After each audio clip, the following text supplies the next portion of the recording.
수요일에 나오실 성도들 주의 이름으로 사랑하고 축복합니다. 또한 가정에서 영상으로 예배드리는 우리 모든 성도들에게도 하나님의 은혜와 평강이 함께 하시기를 바랍니다. 우리 옆에 분 한번 같이 인사하겠습니다. 당신 안에 보배가 있습니다. 한 번 더 인사하시죠. 당신 안에 부활의 능력이 있습니다. 부활하신 예수님을 믿으시죠? 할렐루야.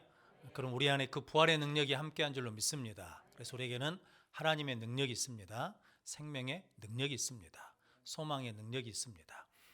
로마서 5장에 보니까 우리는 환난을 받을 때 즐거워한다라는 거거든요. 왜냐하면 환난은 인내를, 인내는 연단을, 연단은 소망을 이룬 줄 알미라라는 거거든요. 우리는 힘들고 어려움 속에서도 무엇을 갖게 되냐면 소망을 갖게 된다라는 거거든요. 그 능력이 우리 안에 있습니다. 그럼 성도 여러분, 아무리 죽을 일이 있어도 안 된다, 죽겠다는 것이 아니라 이 속에서도 하나님이 주신 은혜가 있습니다 라고 고백할 수 있는 그 부활의 능력을 소유한 자들이 되시기를 바랍니다. 그래서 이번 주 성경 암송 고린도후서 4장 7절 말씀 시작. 우리가 이 보배를 질그릇에 가졌으니 이는 심히 큰 능력이 하나님께 있고 우리에게 있지 아니함을 알게 하려 함이라. 아멘. 할렐루야. 우리가 이 보배를 어디에 가졌다고요? 질그릇. 그러니까 우리 질그릇은 깨지기 쉬워요. 그래서 우리 자꾸 마음의 상처도 잘 받습니다. 왜냐하면 우리는 질그릇이니까. 그런데 그 안에 뭘 담았어요? 보배를 담았어요. 그래서 성도 여러분, 그걸 어떻게 이유는 뭐 때문이냐면 심히 큰 능력이 누구에게 있다는 겁니까? 하나님께 있다라는 거죠. 내게 있는 것이 아니라 하나님께 있음을 알게 하기 위해서다라는 거거든요. 그래서 우리는 늘 기도할 때마다 실은 뭐라고 기도해야 되냐면 하나님 불쌍히 여겨 주십시오. 왜냐하면 나는 질그릇인데 하나님의 능력이 있어야 내가 믿음으로 살아갈 수 있습니다 라고 고백하는 복된 성도들 되시기를 바랍니다. 우리가 모였으니까 우리 주보에 나와 있는 코로나 바이러스 19 확산 방지와 치료를 위한 기도문 한번 같이 기도하시고 말씀을 나누겠습니다. 같이 한번 읽겠습니다. 겸손하여 하나님 앞에서 다시 거룩함을 되찾는 회개의 기회가 되게 하소서. 예배의 경건이 훼손되지 않게 하시고 하나님을 경외하는 예배가 되게 하소서. 하나님의 백성들이 주신 은혜를 가지고 삶으로 예수 증인되게 하소서. 자가격리자의 삶을 위로하시고 몸과 마음을 보호하여 주소서. 확진자들에게 치료와 회복을 주시고 불안한 마음에 평안을 주옵소서. 밤낮으로 수고하는 의료진과 연구진들에게 힘과 능력을 더하소서.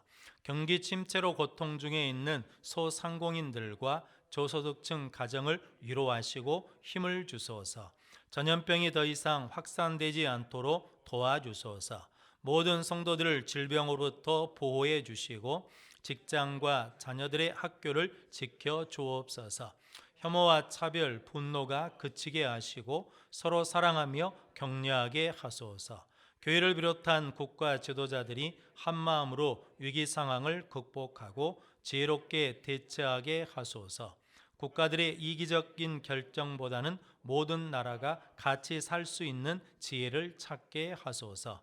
언제나 우리와 함께 하시는 예수님의 이름으로 기도드립니다. 아멘.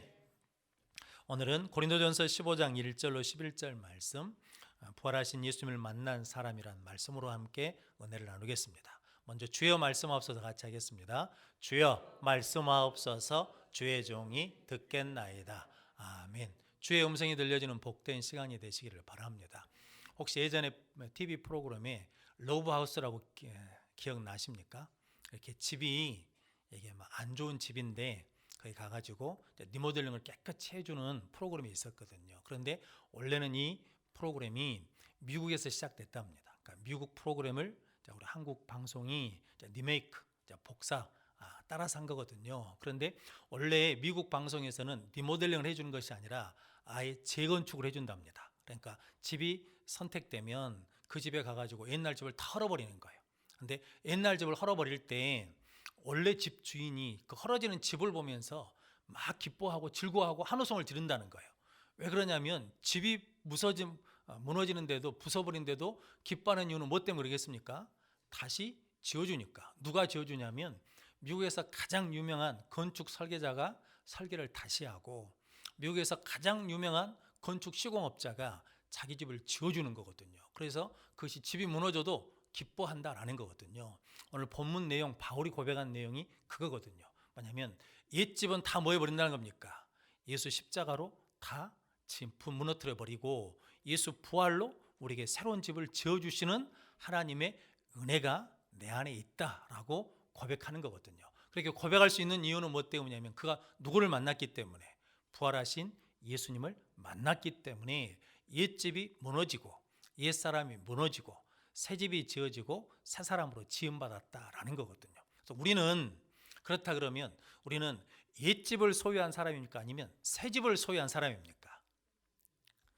할렐루야. 그러니까 우리는 옛집에 사는 사람들이 아니에요.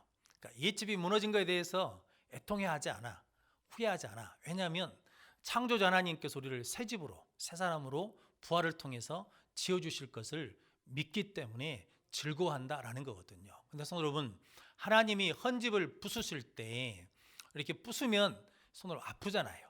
힘들잖아요. 그런데 우리는 뭐 어떤 소망이 있냐면 이것이 부서지면, 이것이 무너지면 다시 나는 뭐 한다는 겁니까? 새 집으로 지어진다, 새 사람으로 지어진다라고 고백하는 것이 오늘 바울의 고백이거든요. 그래서 오늘 본문 말씀을 통해서 여러분들이 옛사람이 무너지고 부활의 새 사람으로 지음받는 복된 시간이 되시기를 바랍니다. 그래서 오늘 1절 2절 말씀 먼저 같이 한번 읽어보겠습니다. 형제들아, 내가 너희에게 전한 복음을 너희에게 알게 하노니 이는 너희가 받은 것이요 또 그 가운데 선 것이라. 너희가 만일 내가 전한 그 말을 굳게 지키고 헛되이 믿지 아니하였으면 그로 말미암아 구원을 받으리라. 아멘. 내가 전한 복음을 믿고 헛되이 받지 않았으면 무엇을 한다는 겁니까? 구원을 받으리라. 그러면 바울이 전한 복음이 뭐냐라는 거거든요. 오늘 3절 4절 말씀 같이 읽어보겠습니다. 내가 받은 것을 먼저 너희에게 전하였노니 이는 성경대로 그리스도께서 우리 죄를 위하여 죽으시고 장사 지낸 바 되셨다가 성경대로 사흘 만에 다시 살아나사. 아멘. 여기서 말하는 성경은 어떤 성경이겠습니까? 성경이 두 가지 성경이 있잖아요. 구약이 있고 신약이 있잖아요.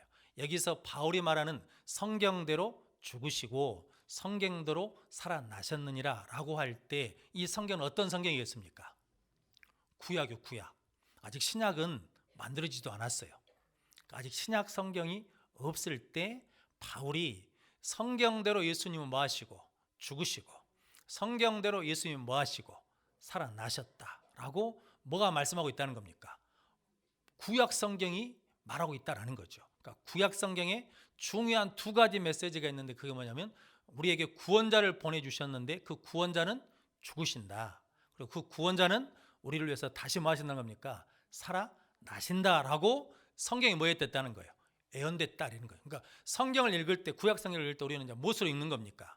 예수님이 죽으시고 부활하신 것으로 읽는 거죠. 성도 여러분, 이삭이 태어났잖아요. 언제 태어났습니까? 아브라함이 100세 때. 주일 말씀과 아브라함이 자기 몸이 죽고 사라의 태가 죽은 몸이잖아요. 근데 거기서 누가 났어요? 이삭이 났어. 그 이삭이 난 것은 신약 성경에 뭐가 난 것과 똑같아요. 마리아가 아기 예수를 낳은 것과 똑같은 의미라는 거죠. 그런데 그 이삭이 어디에 올라갑니까? 모리아산에 나무를 지고 올라가잖아요. 그래가지고 아브라함이 칼로 눈에 치죠. 성도 여러분, 신용을 내는 게 아니라 아예 지금 죽이려고 내려치는 순간에 하나님이 뭐 하신 거예요? 아브라함아, 아브라함하고 부르신 거거든요.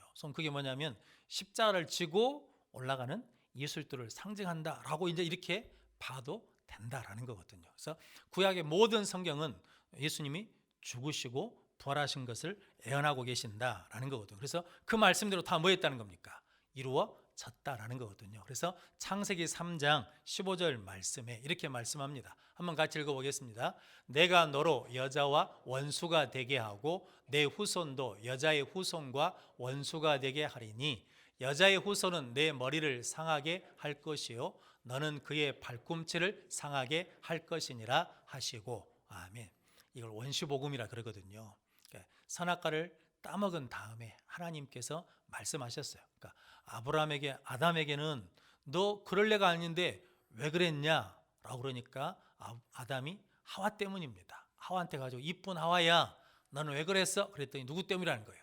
뱀 때문이라는 거예요. 그럼 이제 뱀한테도 그렇게 물어봐야 될 거 아니에요. 그런데 뱀한테는 뭐라 하냐면 네가 여자와 뭐가 된다는 거예요? 원수가 된다는 거죠. 여자의 후손과 너의 후손도 원수가 될 것인데 여자의 후손이 뭐 한다는 겁니까? 너의 머리를 밟을 것이고 네 후손이 그의 발꿈치를 상하게 할 것인가. 누가 이긴다는 겁니까? 여자의 후손이 이긴다는 거죠. 무엇으로 이겼다는 겁니까? 십자가와 부활로 이기셨다라는 것이고 시편 16편 10절 말씀에 한번 같이 읽어보겠습니다. 이는 주께서 내 영혼을 소홀히 버리지 아니하시며 주의 거룩한 자를 멸망시키지 아니하실 것임이니이다. 아멘. 대표적인 구절만 한 장 읽어본 거죠. 이는 주께서 내 영혼을 수월에 지옥에 버리지 아니하시며 주의 거룩한 자를 멸망시키지 않으실 것입니다. 그러니까 죽음에 멸망시키지 않고 뭐 하시는 겁니까? 부활하신다라는 것이 성경대로 죽으시고 성경대로 살아나셨다라는 것이거든요. 근데 이것이 복음이 다가 아니고 그 다음에 이제 5절부터 8절까지 말씀이 복음의 완성이다라는 거거든요. 5절에서 8절까지 같이 읽어보겠습니다. 게바에게 보이시고 후에 12 제자에게와 그 후에 500여 형제에게 일시에 보이셨나니 그 중에 지금까지 대다수는 살아있고 어떤 사람은 잠들었으며 그 후에 야고보에게 보이셨으며 그 후에 모든 사도에게와 맨 나중에 만삭되지 못하여 난 자 같은 내게도 보이셨느니라. 아멘. 그럼 이게 4절부터 8절까지 반복되는 말씀이 있죠. 뭐 하셨다는 겁니까? 보이셨다, 보이셨다, 보이셨다라는 거거든요. 오늘 새벽에 마가복음 16장에 이제 막달라 마리아와 여자들에게 천사가 이게 복음을 예수님이 보냈던 소식을 전하고 그러지 않습니까? 그래서 그 소식을 이제 막 전하려고 했는데 여자들이 무서워서 말을 해요, 못 해요?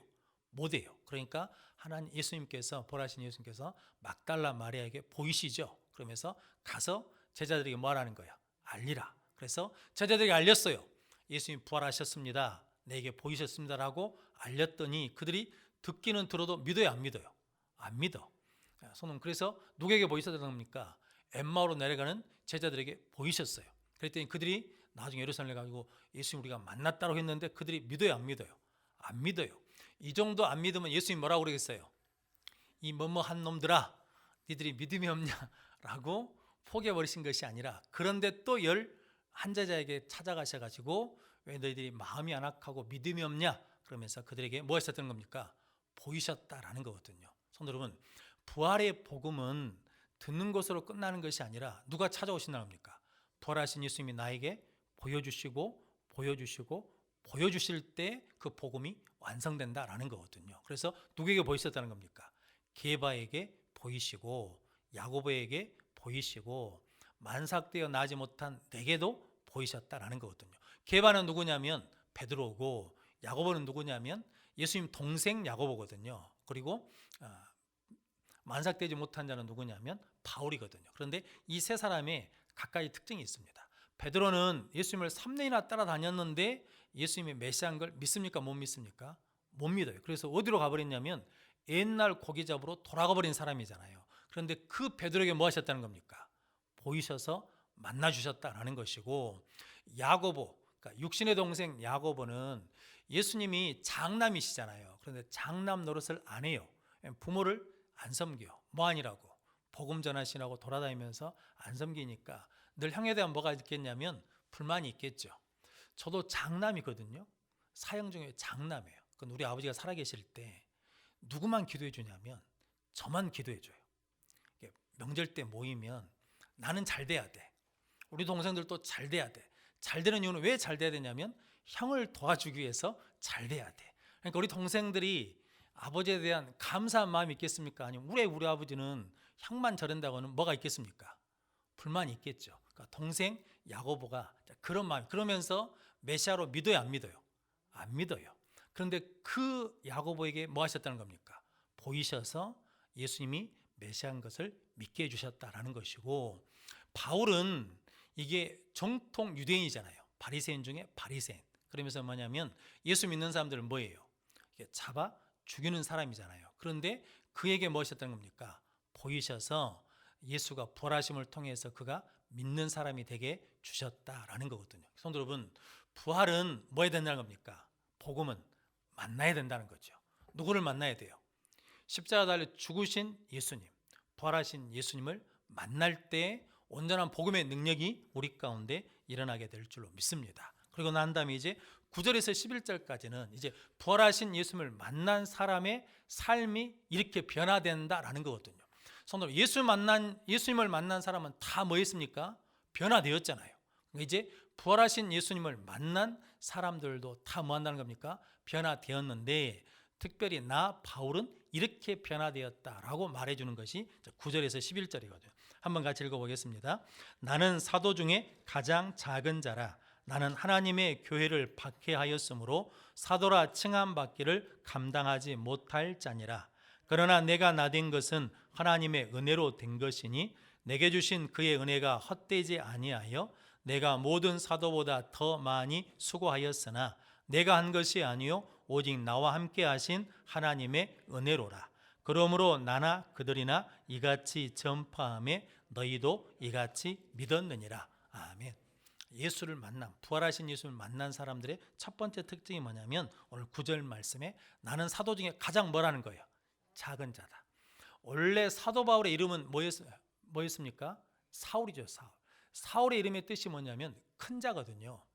바울의 이름의 뜻은 뭐냐면 작은 자라는 겁니다. 그래서 누구를 만나니까?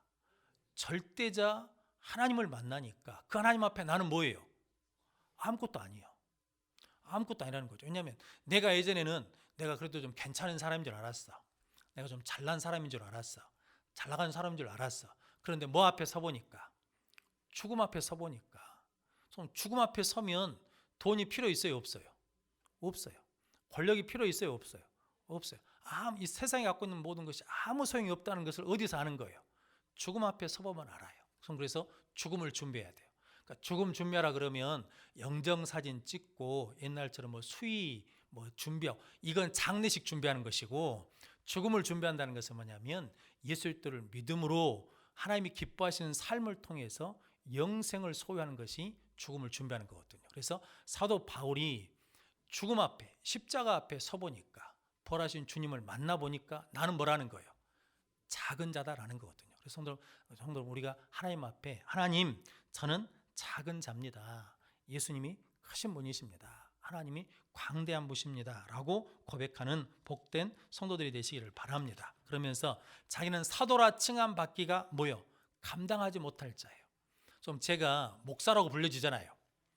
성도 여러분, 제가 목사라고 불려질 만한 자격이 없어요.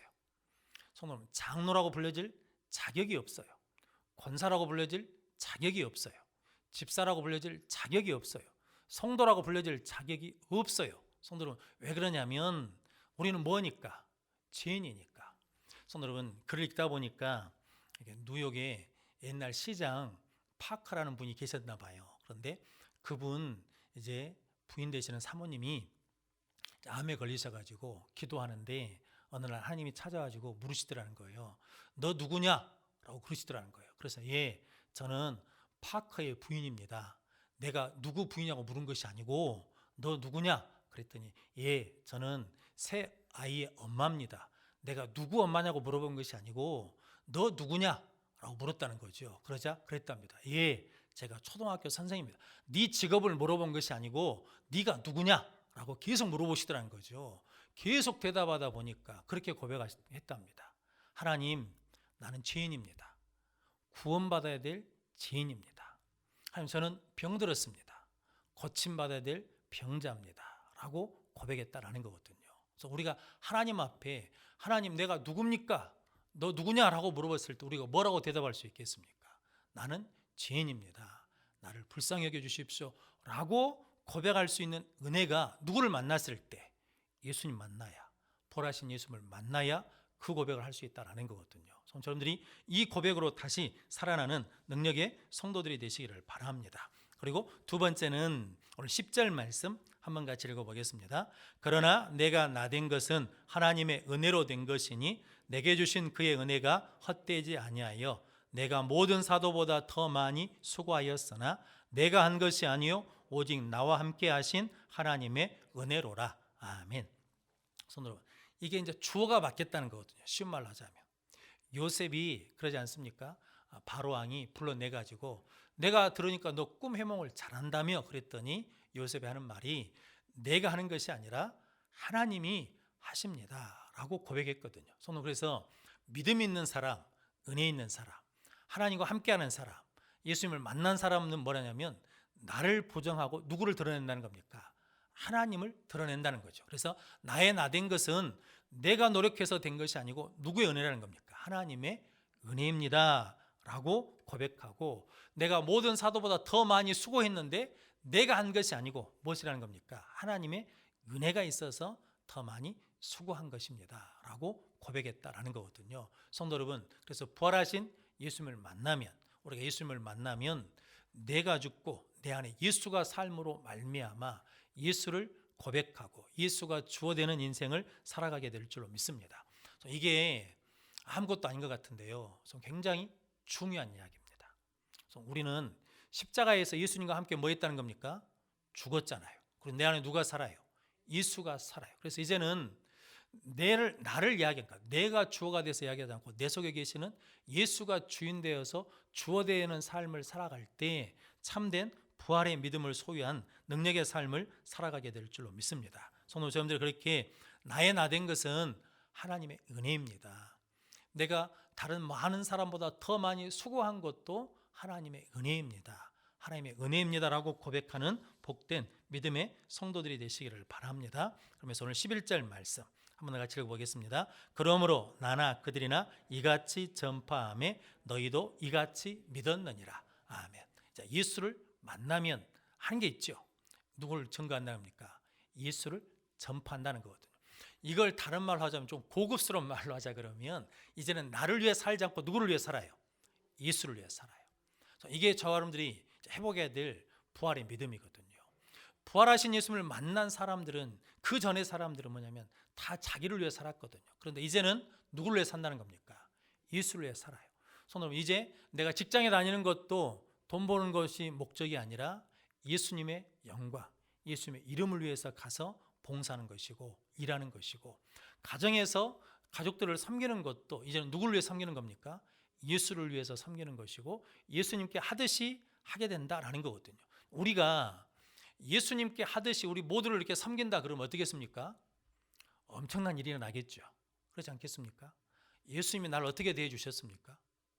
우리 그 한 번만 생각해 보고 내가 예수님이 나를 대해 주신 것처럼 내가 예수님을 대하는 것처럼 사람을 대한다 그러면 놀라운 일이 일어나겠죠. 그래서 이제 그 일을 우리가 뭐 해야 된다는 겁니까? 하라고 우리에게 뭘 보여주셨냐면 우리에게 보여주시고 보여주셨다라는 거거든요. 성도님들이 부활하신 예수님을 만나는 복된 성도들이 되시기를 주님의 이름으로 축복합니다. 일본 야구 선수 중에 장훈이라는 선수가 있거든요. 70년대 야구를 굉장히 잘했습니다. 그런데 야구를 엄청 잘하니까 일본 사람들이 귀하라고 그랬어요. 이게 국적은 한국 사람이니까 일본으로 귀하라고. 그런데 장훈 선수가 거절했습니다. 거절하면서 뭐라고 했냐면 나는 조선인입니다. 나는 한국 사람입니다. 그랬거든요. 그렇게 말하고 나니까 그 다음부터는 사람들이 야유하고 비난하는 거예요. 경기를 하려고 딱 타석에 설 때마다 사람들이 야유해요. 우 하면서 야유해. 근데 그 야유를 들으면서 타석에 들어서는 것이 힘든 일이잖아요. 그런데 매번 타석에 들어서는데 어느 날 경기장에 타석에 딱 들어서는데 한 사람이 조선진은 물러가라 그랬단 말이죠. 그러니까 다른 사람들이 조선진 바보라고 그러면서 욕을 하기 시작했어요. 그러니까 경기를 할 수 없으니까 장훈 선수가 더가웃으로 들어갔네요. 그러니까 좀 있으니까 조용해졌어요. 그러면서 장훈 선수가 감중서를 보면서 한마디 하고 타석에 들어섰어요. 나는 조선진입니다. 나는 한국 사람입니다. 그러면서 타석에 섰어요. 그리고 투수가 던지는 공을 보고 있다가 딱 쳤거든요. 그런데 그게 뭐냐면 장애 홈런을 쳤어요. 그러니까 그 순간에 경기장이 뭐겠습니까? 조용해져 버렸죠. 성도 여러분, 사람들은 우리에게 그렇게 야유하고 비난하거든요. 오늘 본문 말씀을 보자 그러면 베드로 3번 부인한 사람이잖아요. 네가 3번 부인한 사람이 어떻게 예수 제자야, 어떻게 사도냐라고 그러면서 야유하거든요. 그럴 때 베드로가 어떻게 해야 되겠습니까? 그래, 나는 비난받아, 맞아, 싸. 그러니까 나는 타석에 안 들었을 거야. 그러면서 빠져버려요. 안 와. 그럼 돼요, 안 돼요? 안 돼. 그때 어떻게 해야 돼요? 예, 나는 예수님 3번 부인한 사람입니다. 맞습니다. 나는 그런 사람입니다. 그럼에도 불구하고 어디에 서야 돼요? 자기 타석에 들어서야 돼. 그리고 나서 자기를 향해 던지는 공을 어째야 돼요? 믿음의 방망이로, 부활의 방망이로 딱 쳐야죠. 제가 이렇게 치는 이유는 뭐 때문이겠습니까? 저는 원래 오른손이니까 이렇게 쳐야 되거든요. 근데 이렇게 치는 이유는 뭐 때문이냐? 장훈 선수가 왼손잡이니까.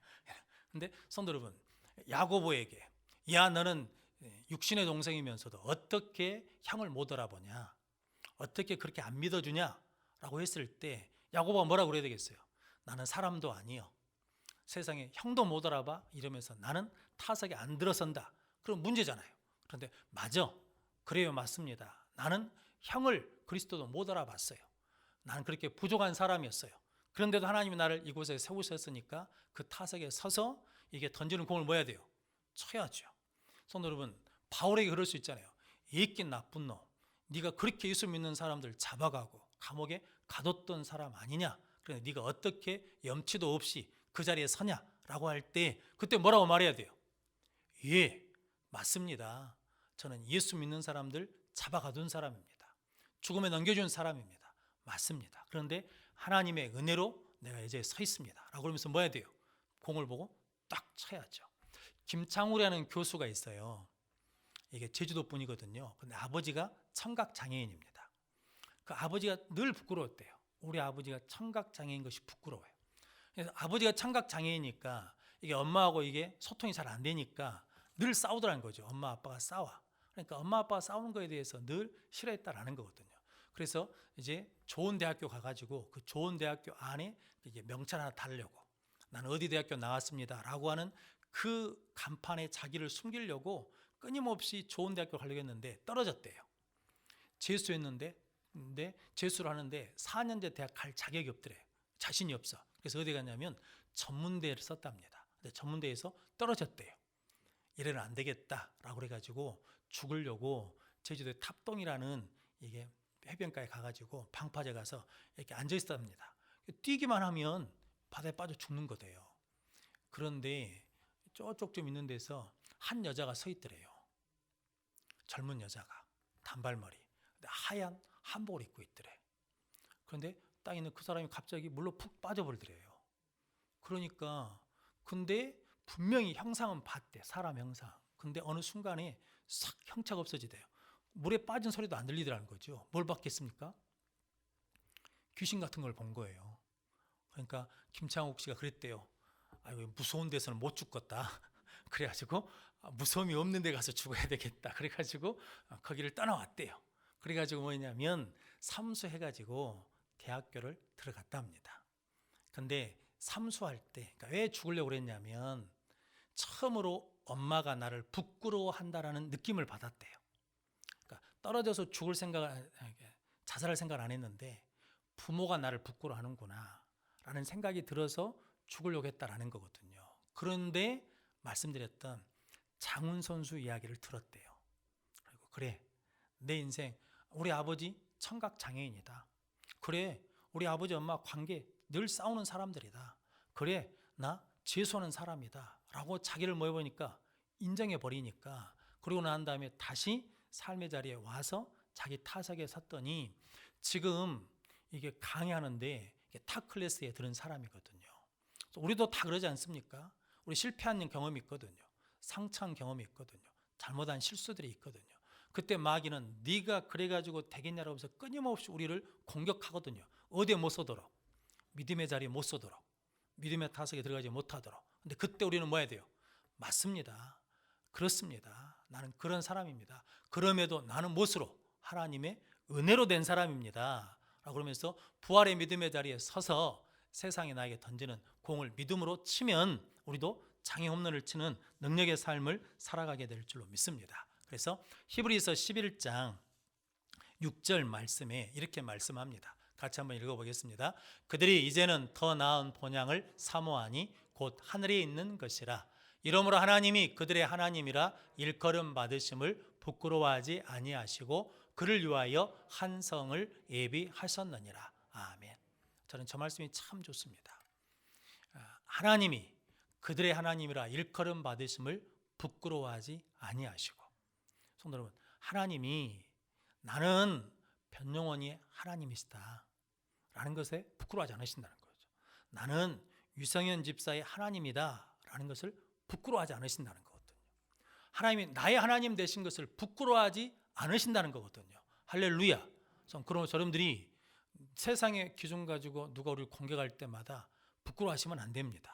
그래서 믿음의 주요 또 온전케 하신 이 예수를 바라보자. 그럼 그 앞에 있는 즐거움을 기쁨을 위하여 십자가를 참으사 부끄러움을 뭐하지 않으시더니 개의치 아니하시더니 하나님 보좌 우편에 앉으셨느니라. 손들은 마귀는 세상 끊임없이 우리에게 뭘 주려고 하냐면 부끄러움을 주려고 그러거든요. 그런데 그것에 개의치 않으시고, 그래 나는 그런 사람이야. 그런데 하나님의 은혜로 나는 이 자리에 있어. 그러면서 믿음의 타석에 서면 하나님께서 승리케 해주실 줄로 믿습니다. 성도 여러분들이 그 믿음으로 승리하는 자들 되시기를 바랍니다.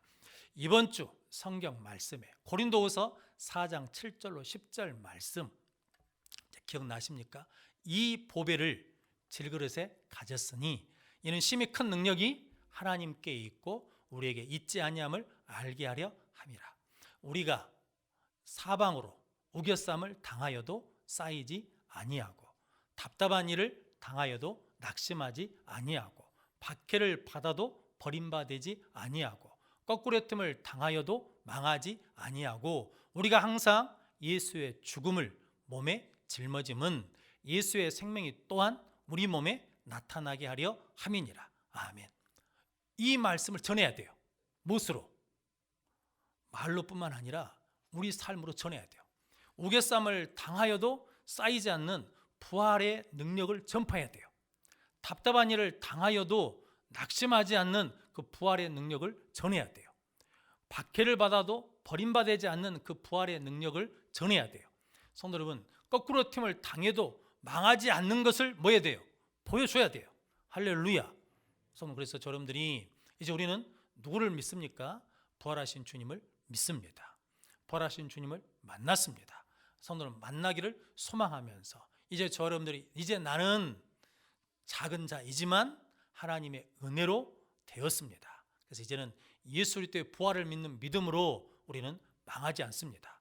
낙심하지 않습니다. 버림받지 않습니다. 쌓이지 않습니다. 내 안에 예수 생명이 있습니다 라고 전하는 능력의 성도의 삶을 살아내는 능력의 성도들이 되시기를 바랍니다. 성도 여러분, 그 일을 위해서 여러분들이 이제 삶의 자리에 서서 성도 여러분, 어떤 삶의 고난이 올지라도 그것을 홈런으로 쳐버리는 능력의 승리자들이 되시기를 주님의 이름으로 축원합니다.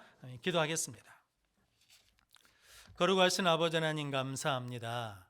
부활주